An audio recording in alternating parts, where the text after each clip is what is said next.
one of the most secret stories that was revealed to me, sir, is about these beings.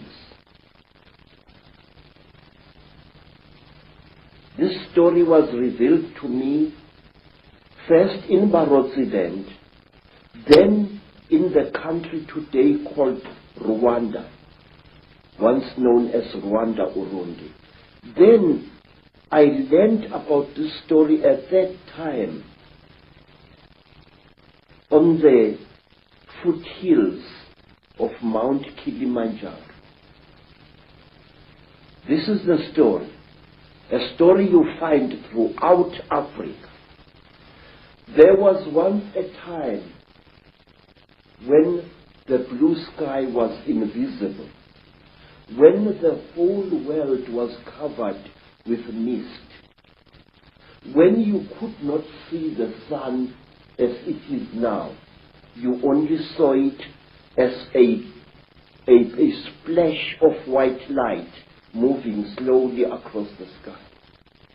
At that time, there was an eternal drizzle every day of the year.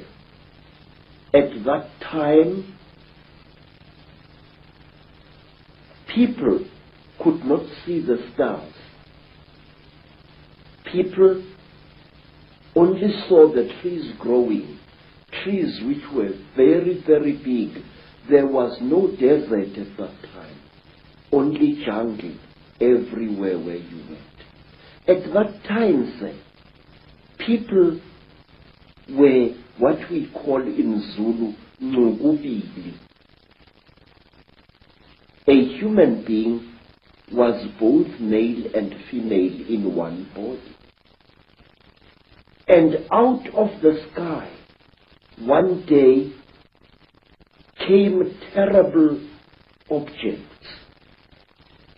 They were like gigantic bowls made of huge gleaming gold. They were shaped like bows without strings, and they were bigger than the biggest mountains. They came out of the sky bringing great noise, black smoke, and fire with them. And out of those huge objects came them.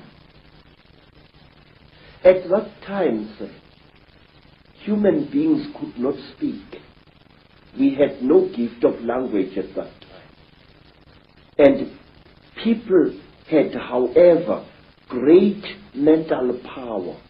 A man would go into the bush and, using the power of his mind, actually call out an animal which he wanted to hunt and kill for his children.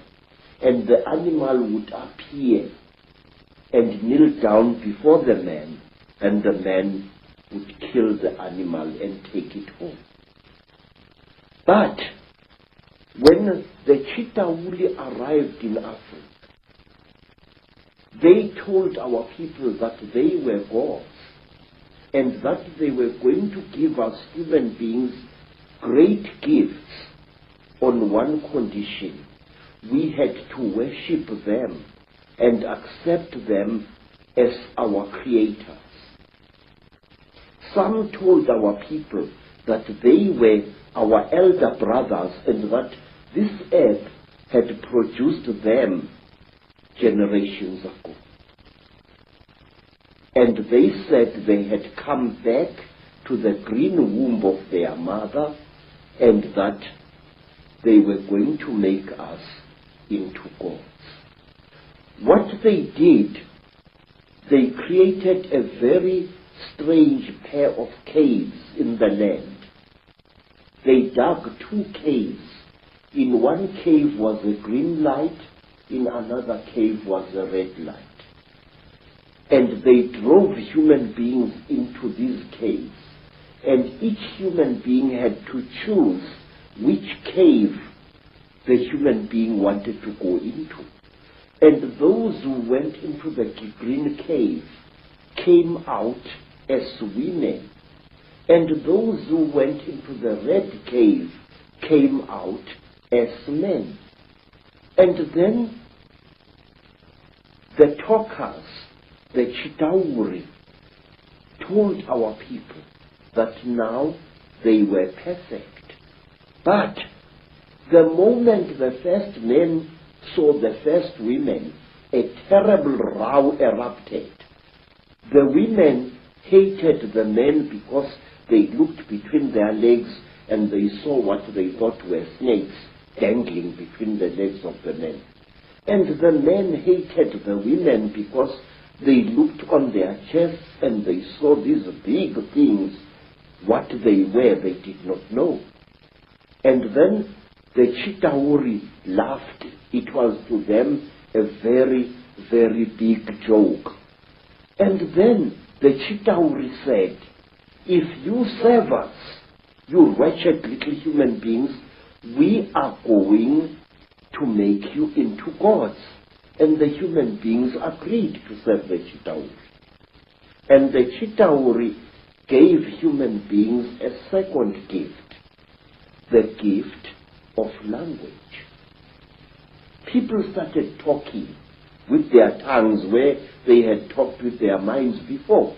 And there was a big rubbish starting again, because this man did not know the language of that man. And when this man greeted that man, this man thought that he was being insulted, and so a lot of murder and culpable homicide started taking place all over the world. When our people were given language, they found to their horror that they had lost much of their mental powers. They had paid a terrible price. But the CHITAURI were now the masters of human beings. They made them, the human beings, to go into holes in the ground and to mine metal, gold, copper, tin, all kinds of metal. The CHITAURI forced our people to mine. And the people were very unhappy because they couldn't